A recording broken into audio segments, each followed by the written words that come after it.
कृष्णाय वासुदेवाय हरये परमात्मनि ततः क्लेशनाशाय गोविंदाय नमो नमः। वरुथी एकादशी का व्रत वैशाख मास की कृष्ण पक्ष की एकादशी तिथि को रखा जाता है। इस तिथि का पुराणों में भी विशेष महत्व गया है। यह भगवान विष्णु को समर्पित है। वरुथनी एकादशी का अर्थ है सुरक्षा का कवच। इस दिन व्रत रखने से व्यक्ति सभी प्रकार के पापों से मुक्त हो जाता है और इस लोक के बाद विष्णु लोक में स्थान प्राप्त कर लेता है। युधिष्ठिर ने कहा, भगवान कृष्ण से प्रश्न किया, वासुदेव आपको नमस्कार। वैशाख मास के कृष्ण पक्ष में जो एकादशी आती है उसका क्या नाम है? कृपया करके उसकी महिमा का वर्णन कीजिए। भगवान कृष्ण युधिष्ठिर को उत्तर देते हुए बोले, राजन, वैशाख मास के कृष्ण पक्ष की एकादशी आती है, इसका नाम है वरुथनी एकादशी। राजा ने इस एकादशी व्रत करने से इस लोक के साथ साथ परलोक में भी सौभाग्य की प्राप्ति होती है। वरुथनी एकादशी के व्रत से लाभ की प्राप्ति और पाप की हानि होती है। यह सामस्य लोगों को भोग्य और मोक्ष प्रदान करने वाला है। वरुथनी एकादशी के व्रत से ही अनेक राजा स्वर्ग को प्राप्त हुए हैं। जो 10,000 तक तपस्या करता है, 10,000 वर्षों तक तपस्या करता है, इसके समान फल वरुथनी एकादशी के व्रत कर लेने से मनुष्य को प्राप्त होता है। घोड़े के दान से हाथी का दान करना श्रेष्ठ माना गया है। भूमि दान करने से भी अधिक महत्व तिल दान का है। तिल दान से बढ़कर स्वर्ण और स्वर्ण दान से बढ़कर अन्न दान का है, क्योंकि देवता पितृ मनुष्य को अन्न से ही तृप्ति होती थी। विद्वानों पुरुष ने कन्या जान को भी अन्न जान के ही समान बताया गया है। कन्यादान के तुल्य ही धेनु का दान है। यह साक्षात भगवान का कथन है। ऊपर बताए हुए सब दान जैसे बड़ा विद्यादान, मनुष्य वरुथनी एकादशी का व्रत करके विद्यादान का भी फल पा लेता है। जो लोग पाप से मोहित होकर कन्या के धन से जीविका चलाते हैं, वो पुण्य का क्षय होने वाला यातनामय नरक में जाते हैं। इसलिए सबसे पहले ध्यान रखें कि कन्या के धन से बचें।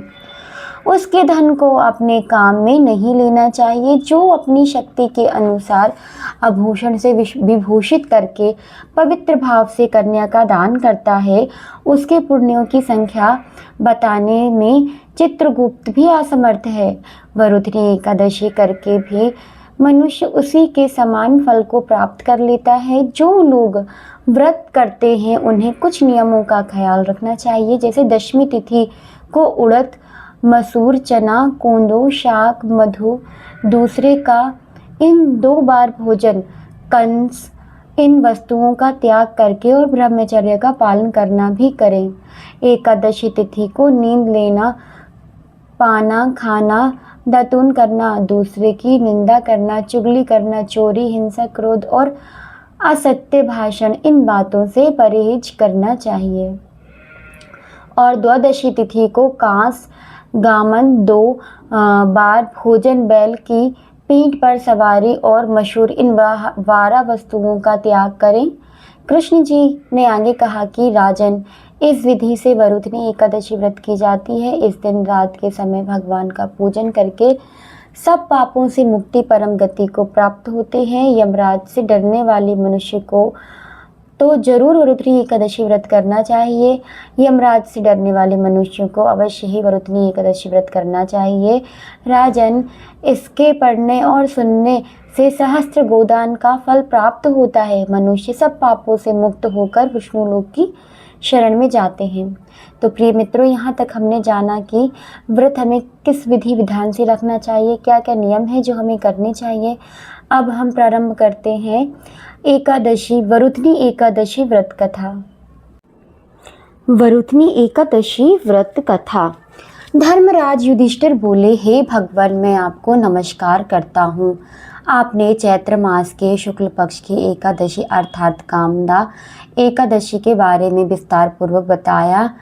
अब आप कृष्ण कृपा करके वैशाख मास की एकादशी का क्या नाम है तथा इसके विधान महत्व क्या है।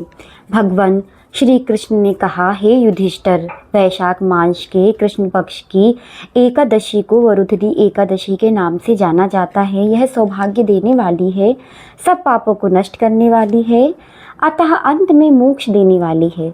इसकी महत्स्य कथा आपसे मैं कहता हूँ। प्राचीन काल में नर्मदा नदी के तट पर मानधाता नामक राजा राज्य करते थे। वह अत्यंत दानशील तथा तपस्वी थे।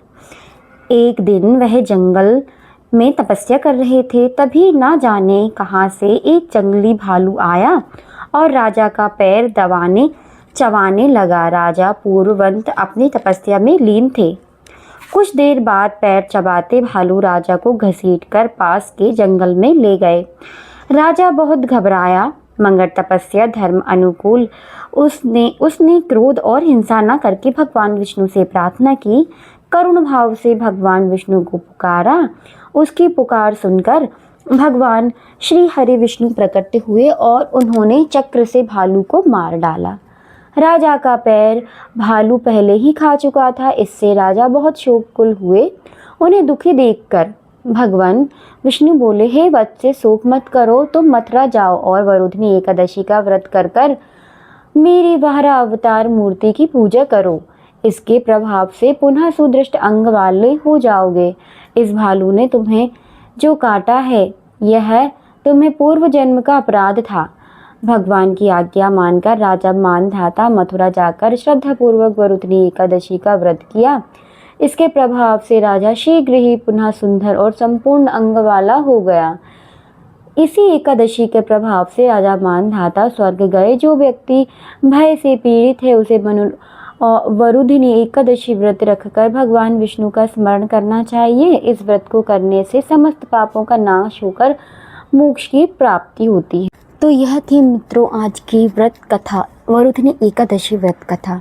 तो हमें एकादशी व्रत जरूर ही करना चाहिए, क्योंकि कहा जाता है और शास्त्रों के मुताबिक भी वरुधनी एकादशी यह 1000 वर्ष तक की गई तपस्या या व्रतों का भी पूरा एक हमें पुण्य मिल रहा है। इसलिए हमें वरुधनी एकादशी व्रत अवश्य ही करना चाहिए।